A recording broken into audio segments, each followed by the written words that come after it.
Mame ema wakwaba emra na nakwache twi adesua yi so megidi se wo hoye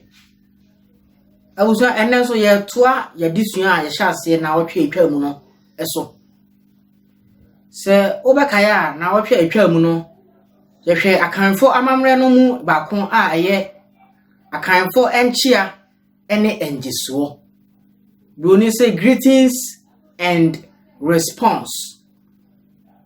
megidi se wo remfi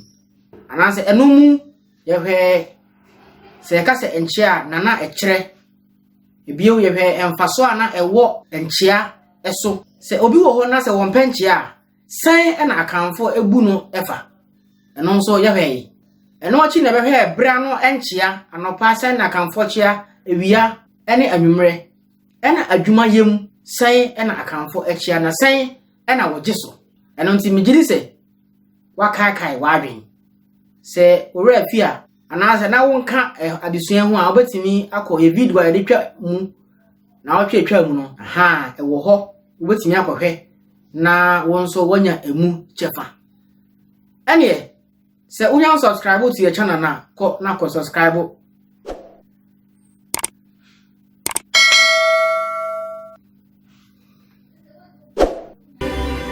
Audio Jungle. Yema makwaba ye toa ye desua no eso na no ye de si adwuma ye work eno no ye hwe eno na wotwa etwa mu no eno nti se kaka ya dwena eno nti se wokoto se obi ye adwuma obetumi achia no adwuma o anase ayiko NNYESOỌ a ode be ha no ene se adwuma ye anase yaaye wo chia no adwuma o obeje so adwuma ye ena wo chia no ayiko nso a NNYESOỌ yaaye afi obetumi ahye ne so se obi so ebe crowd se wo kwa adwuma obetumi achia no se enchereba o anase enche o no so aje so se medase ana yo eno adwuma ye na wo hwe etwa mu no ye hwe afi yenko enne ede eso afi yenhwe adidie bre so obi edidi a enchia ene NNYESOỌ ben ena ekoso ewo saa biaye ho goni say greetings at table or dining se ukoto se obi edidi a nenchia ene se kutamu o ana enkwa o ono so beje so se mikuramu ana nti wabato se medidi obetimi achia me o nana kutamu o na men so maje se mikuram ana se nkwa o na maje so adidie enchia no ba kono enno afei mo chia sa awie no ne anensa ka aduane no ana se na ne odidie no etumi ka se mensa ka ana mensa ka o se ubedi a utimi eka se yo na one no akoto ensa adidi se udidi wi a wonso obetimi aka kire aduane wura ne se mema wo adware se unni nso a utimi ka se koso o ka se mensa aka obetimi aka kire ne se koso ana se mensa ewum enti se wabato se medidi wabato se medidi a metimi aka kire o se oh menua mensa aka o obedi a o Jesus yo na wa hohoro nsa na waba ye to nsa wi a wo be ma me se anase wo be ka kire me se me ma wo adware anase wo be ma me adware eno no ye nchia anase nase a wo de be ma me se unni a wo betimi aka se oh koso anase nana yi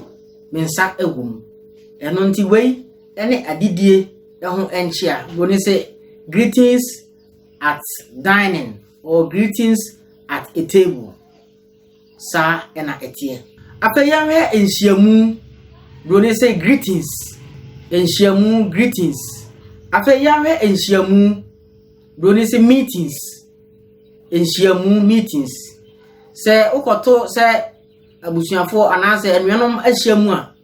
enhya ben ena wode be chia won enti ubetimi aka se nananom ana ajanom memamo atenasi o anase memamu adikan o na won so aje o se yem enua yem ena yem aja enti aje so wie sa na pe abadwafo no anase enua no ma won ahia no a odi kan chia o mo se wo ma won atanse no o mo so ama wo akwa aba na wagim so ya aja no wo be chia me fa ne se nana kwa chia makoto abusuaku me chia won nananom memamu atrasi o anase memamu adikan o won so be me so se ya nana kwa chia ana ya anua ya aja afei won so ebe kase ana won so ebe chia me se nana kwa chia ya ma wakwa abu na afei ma ji won so se yem nananom anase yem abusuafo sa enoti wei ene enhyiamu bre enchia greetings at a meeting afei yanhwe bre a oba bi awo bre a oba bi awo after delivery ofa na ho owo fa na ho fa ne ba na ye yi no ede ne ba fia ana empo okoto no wo biaya owo ye na yehwe enhia ne enyeso a ekoso ewo ho hyane so se obatan no ewo enchia soronko ena abotofo ano so ewo ne nchia obatan no wo ne nchia soronko ena abotofo ano so ewo ne de nti oba na wawo no ewo ne nchia soronko ena akwala na se akwala na yawo no so no ono so ewo ne nchia soronko nti ye nchia won emom enti obatan na wawo no san ena wo bechia no eno nti obatan no wo bechia no se mema wo afrimu o anase mema wo tri nkwa tie ne biem obatan na wawo no wo bechia no se mema wo afrimu o anase wo tri nkwa o afei abofra ketewa na yawo no so san ena wo bechia no ono so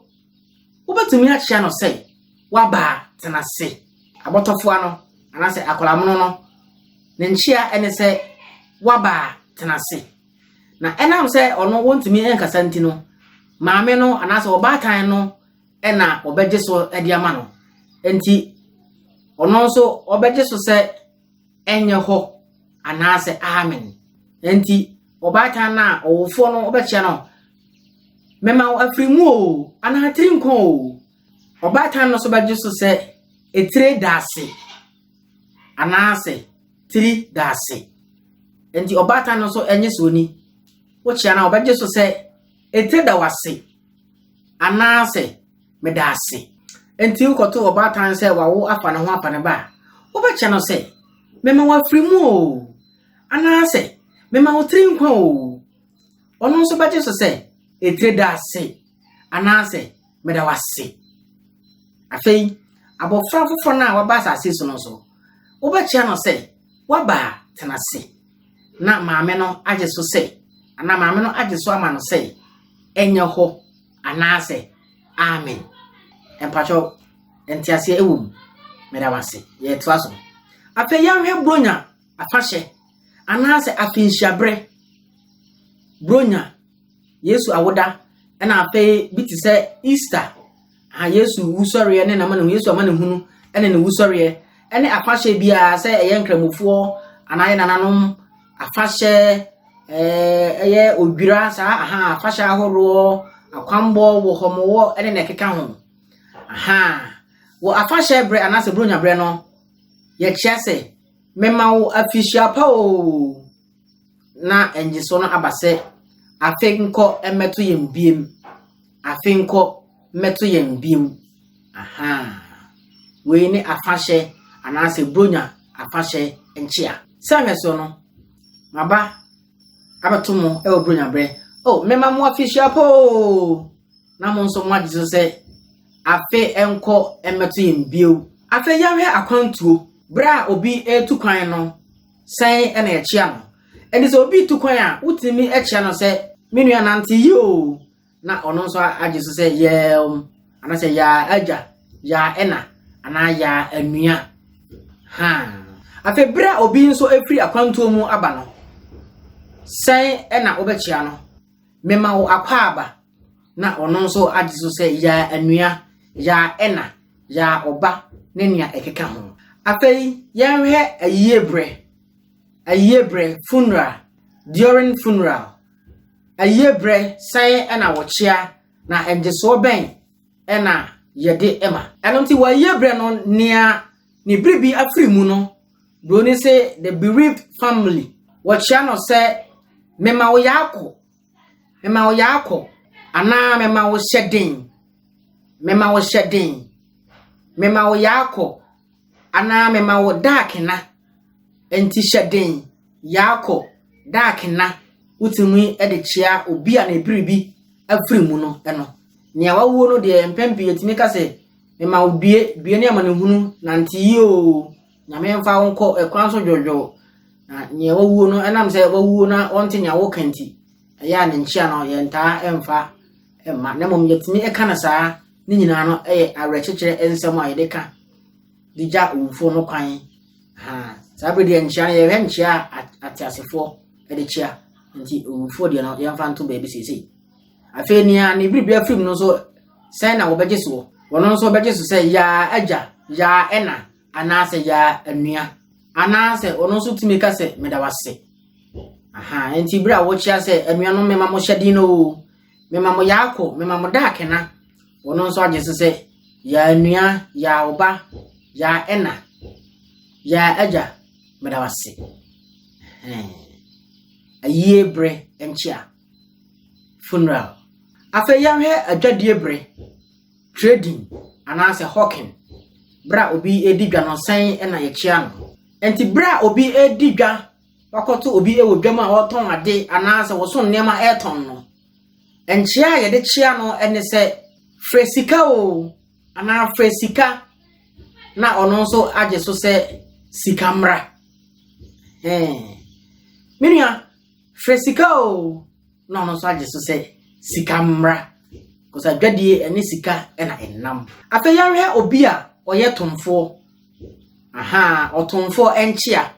obi a oye tonfo boni say goldsmith say okoto say otonfo bi ebo enade anase wo bo ade a anase wo ye adwuma san na ye chia no enchia wo de be chia ene say nyaade o ana nyaade na ono so age so say ade mra nyaade o ade mra afa yanhwe ohene enchia shalom so say okoto obrempon anase ohempon bia ye nchia no se onipa hunu bi keke nemom ye chia no se nana nyankwada no wabumu ase aha sa ena etie shalom so biom se okoto ohempon anase obrempon bia ye nchia no se onipa hunu bi keke dabi nemom no enchia eso ani ena se nana nyankwada na ono so ate so afa yanhwe adwabase enchia ha gathering wakoto se yebo idwa na dipadom wo ha sen potin na ichia hwen so se ebasa akanfo ye chia free nifa ekobenkum enti se ukodu adwabase a se wakani no o chia free fa na odi akobenkum aha sanchia yi se ohene bi ewo ho a nia obeye no se obekọ ha wontoma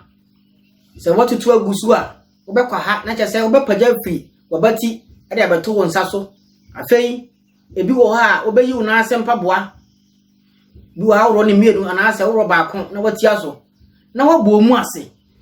na wachia saa wo hena eno ye kire obuo sonko kra afei yanhwe akradin ene won enyeso hyene nso se eda a wo obi no ema wono nso timinya enchia ene enyeso sonko se ye wo dwoda benada wukuada yawuda ana yawoda efieda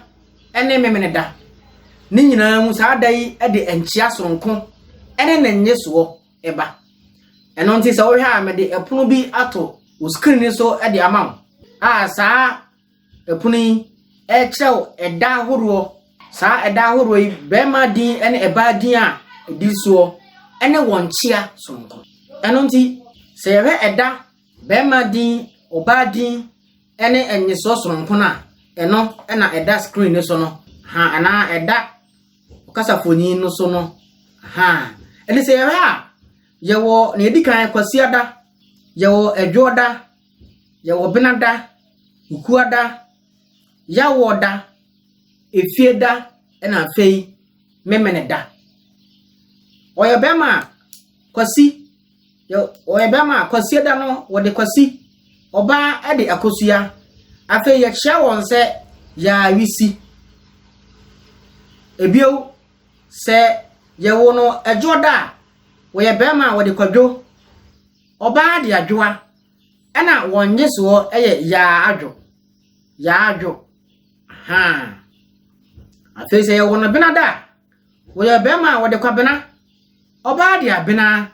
ana wonyeso ede ya abena ana abrawo se yewo no wukuada oyebema wode kwaku oba de akua ana wonyeso eye ya aku afei se eye ya wodan so a bema de yawo ana oba ede ya wonyeso ne ya awo ana ya awo se yewo no efieda wo ye bema ye befene kofi na oba enso ade afia se o chia wona wo je so se ya afi ebio ana na etwato se yewo no wo memenda wo ye bema ye befene kwame oba enso de ama se o chia wona wo be je so se ya amen ana se akradin enchia ene enjiso no sei ena etie ha enchia no de ejina ebre ne adwuma kora oye na enyeso no ena mede amawi yada mo nyina ase abusuafo yede ene edisua no abana wiye megidi se ne kire bia no oti ase ebade ankopon hia obebre ape ansana yebekọ no mama yehwe ensemisa a edidi so yi buya ensemisa edidi so nyina ano ha free baako kosi edu eno ena mediato okasaponyi no ani ede ama no ha buya sa ensemi nyina ano kama pa yedi kan akanfo amamra mu no wacha free na de ahye ho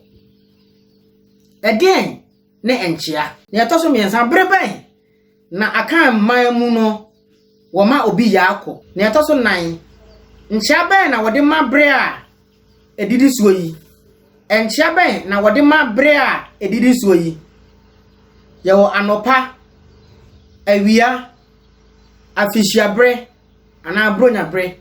sen enchia ben ana sen na wo bechia ne etoso num bre ben na wo chia sa enchia edidi suo yi nyedi kan yawo shedden ya toso kutamu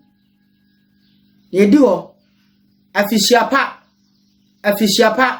ne toso ensia sai na wachia nipaku a edidi suoyi sai na wachia nipaku a edidi suoyi nyedi kan otomfo adwadifo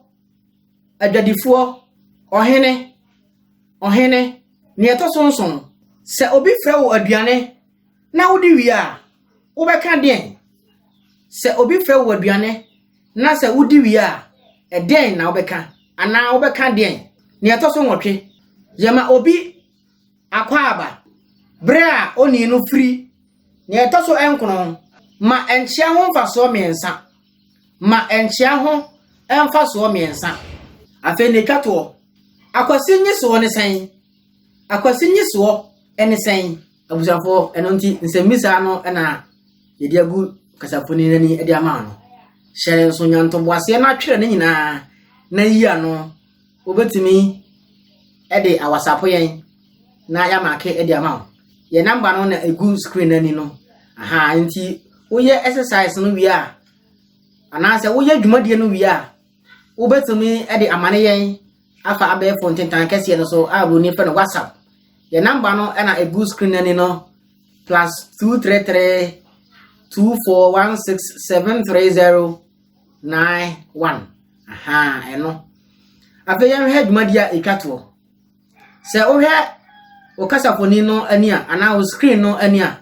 eno nso me de pono bi ato so a saa poni eno e kire bre enchia ene enjeso bre enchia ene enjeso anopa awia anwumre bronya bre adwaba ase obi redidi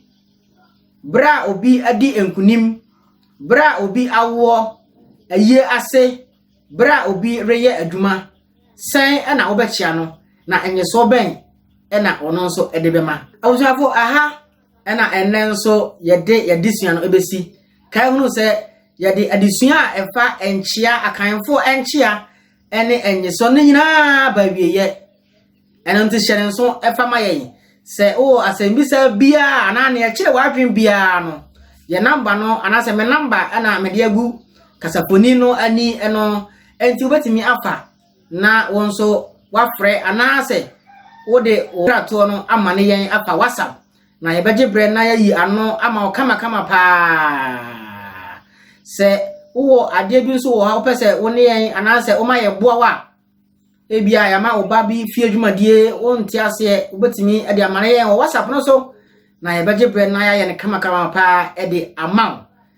ebia wonso wo ade fofo bia opese wo ne yen esua eno nso obetimi amane yen ato yen kra na ye beje bre na ya ye nhyehyɛ ene wasua eno nko a sonko a emeka ye de sua ye ho e wa ha nyame ya adom na adom den na da foforo mo besan ate yen ka bra ye de adesua foforo ebrew eno medin ene na nakwache onyankopon enhyira wo ye de mo asi